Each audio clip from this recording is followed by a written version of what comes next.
Assalamualaikum warahmatullahi wabarakatuh. Hai, saya Aura Putri Fadia dengan PEM 002. Baik, di sini saya akan menjelaskan tentang sentral dogma. Sebelumnya, mari kita ketahui tentang struktur dasar asam nukleat. Asam nukleat adalah makromolekul biokimia yang kompleks berbobot molekul tinggi dan tersusun atas rantai nukleotida yang mengandung informasi genetik. Asam nukleat merupakan polimer nukleotida yang berfungsi dalam menyimpan serta memindahkan informasi genetik. Dua tipe utama asam nukleat adalah asam deoksiribonukleat atau biasa disebut dengan DNA dan asam ribonukleat atau biasa disebut dengan RNA. Asam nukleat adalah makromolekul yang terdapat sebagai polimer yang biasa disebut dengan polinukleotida.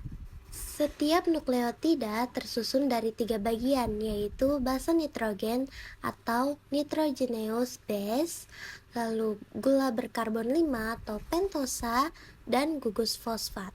Nukleotida yang tanpa gugus fosfat disebut nukleosida.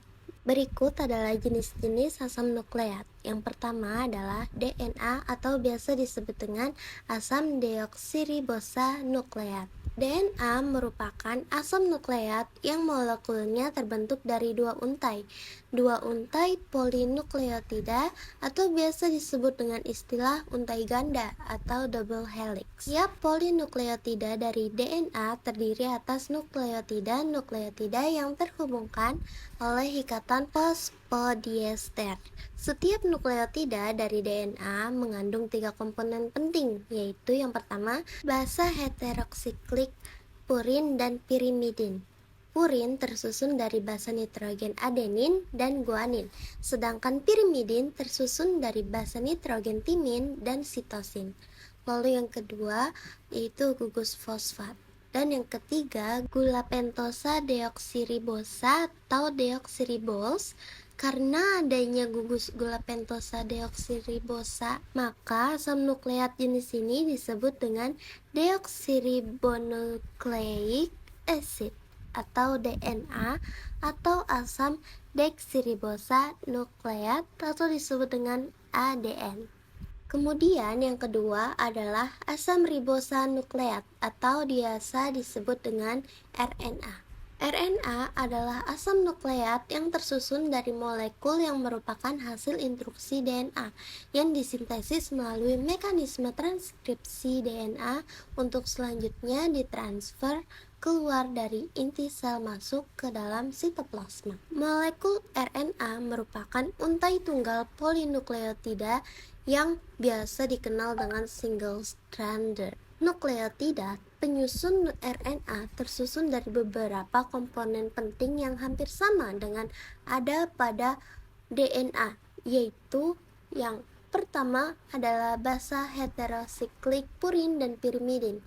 Hanya saja pada pirimidin, basa nitrogen yang menjadi penyusunnya adalah urasil dan sitosin. Lalu yang kedua ada gugus fosfat dan yang ketiga adalah gula pentosa ribosa sehingga disebut dengan ribonucleic acid atau biasa disebut dengan RNA. Beberapa fungsi penting asam nukleat adalah menyimpan, mentransmisi, dan mentranslasi informasi genetik. Metabolisme antara intermediary metabolism dan reaksi-reaksi informasi energi. Koenzim pembawa energi, koenzim pemindah asam asetat, zat gula, senyawa amino, dan biomolekul lainnya, serta koenzim reaksi oksidasi dan reduksi. Selanjutnya akan dibahas biosintesis nukleotida purin. Baik, di sini saya akan menjelaskan dengan jalur de novo. Pada tahap pertama yaitu pembentukan 5 fosforibosil 1 pirofosfat atau PRPP, yaitu penggabungan antara ribosa 5 fosfat dengan porifosfat atau PRPS yang dibantu dengan enzim sintase. Kemudian pada tahap kedua yaitu pembentukan 5 fosforibosil 1 amin, yang dimana dari PRPP dengan tambahan glutamin dengan enzim yang membantu yaitu glutamin PRPP amidotransferase yang dirubah menjadi glutamat. Lalu akan membentuk IMP atau inosin monofosfat, yang dimana IMP ini memiliki dua cabang, yaitu ATP dan JTP. Untuk mencapai ATP memerlukan tahapan sebagai berikut. Dari IMP akan membentuk AMP, yang dimana AMP ini dibentuk dari asam amino asparat yang dirubah menjadi fumarat. Kemudian dari AMP akan menuju tahap ADP atau adenosin difosfat, kemudian akan mencapai tahap akhir yaitu ATP atau adenosin trifosfat. Kemudian untuk mencapai JTP itu memiliki tahap yang sama seperti ATP, hanya saja pada tahap JMP ini memerlukan enzim glutamin yang dirubah menjadi glutamat dan dengan bantuan guanylyl dinase, dan akan mencapai pada tahap akhir yaitu JTP atau guanosin trifosfat. Kemudian yang terakhir adalah central dogma. Central dogma adalah proses perubahan gen dari DNA menjadi RNA dan dari RNA menjadi protein melalui serangkaian proses transkripsi dan translasi. Pada central dogma memiliki 3 tahap, yaitu yang pertama, tahap replikasi. Replikasi merupakan proses suatu sintesis DNA dari DNA sebelumnya atau penggadaan utas DNA membentuk utas DNA yang sama persis dengan utas cetakannya atau template. Syarat pertama agar suatu DNA dapat bereplikasi ialah bahwa pada DNA tersebut terdapat situs atau titik awal replikasi.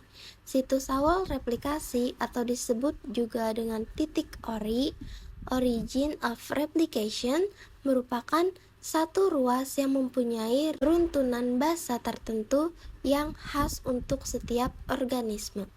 Lalu yang kedua adalah transkripsi. Pada proses transkripsi merupakan proses sintesis RNA dari DNA.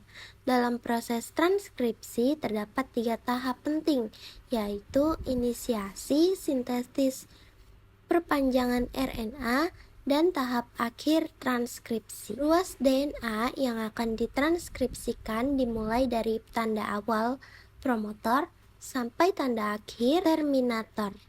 Pada ruas tersebut mungkin terdapat hanya satu gen atau lebih dari satu gen. Lalu translasi.